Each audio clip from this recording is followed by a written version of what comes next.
Ako ang tunay na puno ng ubas, ang nananatili sa akin at ako sa kanya ang siyang namumunga ng sagana, sapagkat wala kayong magagawa kung kayo'y hiwalay sa akin. Ang hindi nananatili sa akin ay itinatapon at matutuyo gaya ng sanga. Ang ganoong mga sanga ay tinitipon, inihahagi sa apoy at sinusunog.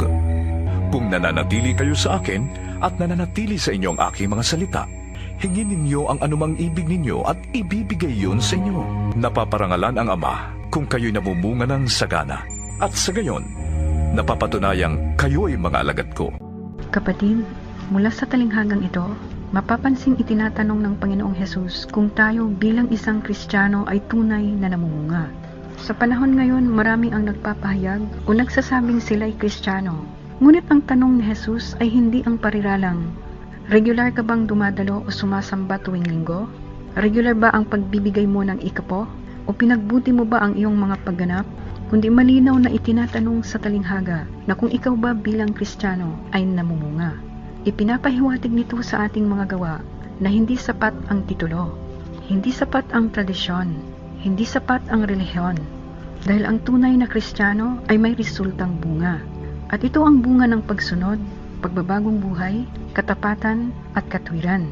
Mula sa talata, mauunawa ang hindi nagpaligoy-ligoy sa Jesus.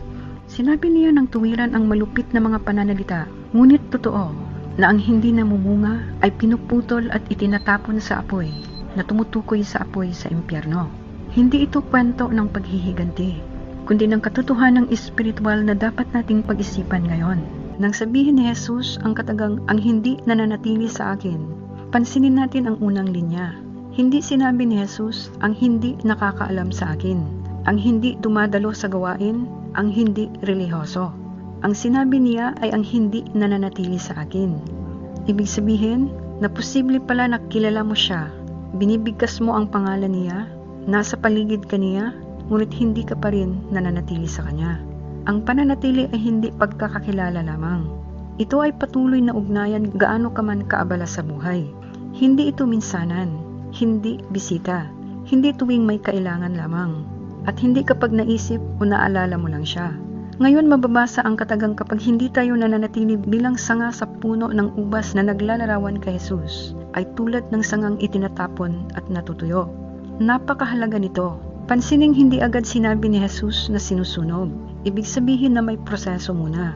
Ang salitang itinatapon at natutuyo, ibig sabihin na hindi biglaan ang pagkatuyo o hindi agad napapansin, kundi dahan-dahan itong nangyayari sa buhay ng isang Kristiyano.